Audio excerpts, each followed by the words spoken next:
Back on Morning Line, it's our final segment this morning with our guests, Representative Johnny Garrett and Representative John Ray Clements, one Republican, one Democrat, joining us this morning, talking about the political race. Both of them told me before the show, you've early voted, right?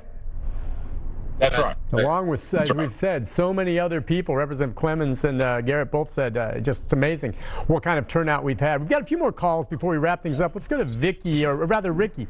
Ricky, go ahead, Ricky. I got a couple of questions. Sure. One, I know it don't relate to this, but I keep hearing everybody's going to get a stimulus package again. And my second question, how do you know he's going to step down if he don't get reelected? Okay. Well, I don't know. We touched on that a little bit, and we hope there was a peaceful transfer, whoever wins. But with regard to the stimulus, and I think it seems we're obviously not going to get any new stimulus payment by tomorrow. But I wonder. We talked about COVID as being, obviously one of the priority, I think, issues for the voters. But the other one's got to be the economy and some of the struggles folks are dealing with and the help they have. What do you think? How big a role is that going to play out there? Representative Clements, I'll start with you. Well, I will say this is one of the single biggest failures of this Republican-run U.S. Senate. The failure to take up the HEROES Act that the U.S. Congress or the U.S. House of Representatives passed months ago that would have extended these stimulus payments and these unemployment payments through January of 2021 and even beyond. That is a massive failure. And now the Senate has adjourned until November 9th, a week after the election, before they'll ever come back in and debate any stimulus package. I can tell you, like I said earlier, I've taken emails. I'm still getting hundreds of emails a day from across the state of Tennessee, from Tiptonville to Mountain City to Chattanooga, you name it. People across Tennessee are struggling right now. I've had people email me from McDonald's parking lot where they could get Wi-Fi. I've had people borrow their friends' phones to email me because all their power's been shut off or they're homeless now. Because, these sound like terrible scenarios, but they're 100% true. And people across Tennessee can't pay rent, they can't put food on the table, and they can't support their children. And they're not getting any assistance from the state of Tennessee right now or the federal government, who should be stepping up and doing what's right. Again, the fact that we haven't even fixed our unemployment system, the Department of Labor and Workforce in the state of Tennessee still isn't getting any unemployment payments to families across this state is completely unacceptable. I don't care who's in power, Republican, Democrat, that is a complete failure. And it is imperative for the federal government to step up and the state of Tennessee to step up before these unemployment payments run out and this system runs out, to step up and do the right thing and be there when people need help the most. Representative Garrett, I know that the president himself was, I think, hopeful that maybe something would pass, and for whatever reason, Congress and the Senate couldn't get together. And your thoughts then on the significance of that and maybe responding to some about these issues with the economy? Sure. Well, unfortunately, we're not going to have enough time for me to respond to all what Representative Clements just said. The problem is with the HEROES Act is that in a sense, he's absolutely right. People are hurting. People need help. People need their stimulus payment. But the problem is NASA doesn't need $50 billion. All these other avenues that were included in that bill, probably close to $1 trillion, had nothing to do with his constituents and my constituents' recovery.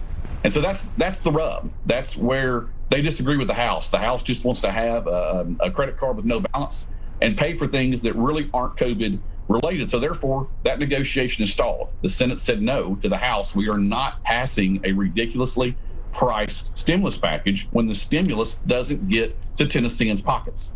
And so that's a major issue of the reason why that act could not pass. Nancy Pelosi simply would not negotiate. She just decided to leave the table. And so that's a real problem. That's a real problem in our Congress in DC, is that all they want to do is spend up there, but spend not for our folks here at home. So that package that has gone back and forth, and the president surprisingly probably would have spent more, would have given some, but Pelosi just said no. And that's the problem that we really have, is that we really need to have a package that's designed to go to the pockets of our constituents. And what's up there right now just wasn't that. So that's one of the major problems of that legislation that just didn't go anywhere. I wonder. I'm sorry. Go ahead. And I'll also say this from our unemployment perspective here in Tennessee. Yes, there are problems with certain folks that couldn't get that employment. But what Representative Clements is leaving out is the fact that some of these folks have certain problems. You just don't. You got to qualify for one. You got to make sure your paperwork is correct. You got to make sure certain things are actually there, submitted properly. And some of these that I've dealt with in my office, they sometimes don't even work in Tennessee. They're employers in Kentucky or employers in our border states, and they're filing in Tennessee. So there are some problems that deal with that he's blanketing the state, blanketing the governor, that his problems are just an ineptitude of leadership. And that's just certainly not the case. Because the vast majority of folks have gotten their benefits from the federal government through the Department of Labor of Tennessee and are actively receiving those unemployment benefits as we speak today. So I do think under the circumstances, there are going to be some that we just can't get to, but I know they're working hard, and I hate that our employees of the state are getting called out in this manner when they're really working hard and responding to every single claim they possibly can. It's just sometimes they don't match their criteria, and it takes a little while to get there. So I'm proud of our state employees of the job that they've done in order for folks to maintain their unemployment benefits. And I hope Congress can come together on a reasonable package where money gets to our constituents' pockets. You know, guys, I think we'd all have to agree that this is an unprecedented time because of the pandemic and everything that's gone on, and politically speaking, of course. I'm just wondering, in the minds of, many, if you look at any presidential race, you can look at all the different issues, and there are an awful lot of them, but ultimately, fair or not, it sometimes comes down to just people voting their pocketbook and asking themselves the very simple question, am I better off now than I was 4 years ago? Now, with COVID and the pandemic, I mean, obviously President Trump did not create COVID. It came from China, as we all know, and the Democrats, they didn't create it either. It came here. You can quibble about how it's been handled. So I'm just wondering, maybe we start first with you, Representative Garrett, just do you believe that's an issue here? Just slicing everything else away, people maybe just voting their pocketbook or asking them that question if they're better off now than they were 4 years ago. And do you think really that many people say they are? I think it's an interesting question because when COVID hit, 401ks, the market took probably a 40% drop in what it was worth. People lost their jobs because of this. The country was shut down. And I think we learned from that we can't just shut down our business economy when you have hardly less than a 0.5% of dying from this virus. I mean, the risk of us going outside and driving our car is more than what someone is going to die of this virus. Now, if you're in one of those categories where you're susceptible, you got to take those precautions to make sure that you do not, in any sort of fashion, increase the risk of your exposure to the virus. So now we look at where we are one day before the election, and our markets are near where they were before. Our GDP just 2 days ago increased the most in our country's history, and we're coming back. And the reason why we're coming back is for what President Trump has done over the past 6 months to make sure our economy and our businesses that fund our families' ability to put food on their table, that's been his priority. That's been our state's priority, that we can get our folks back to work so you can maintain some sense of normalcy and put food on your table. And I think our markets and our economy is going to come back. It's going to continue to come back. The minute Joe Biden is elected is the minute that your taxes increase on the middle class everywhere. Okay. He's already said. Okay. He's already said it. All right. Hey, we just have 2 minutes left. You got about a couple minutes there, and you got 2 minutes. Representative Clemens, go ahead. Just 2 minutes, and then we got to wrap things up. Yeah, I appreciate it. Thanks for having us on this morning. I've seen the numbers across the state of Tennessee.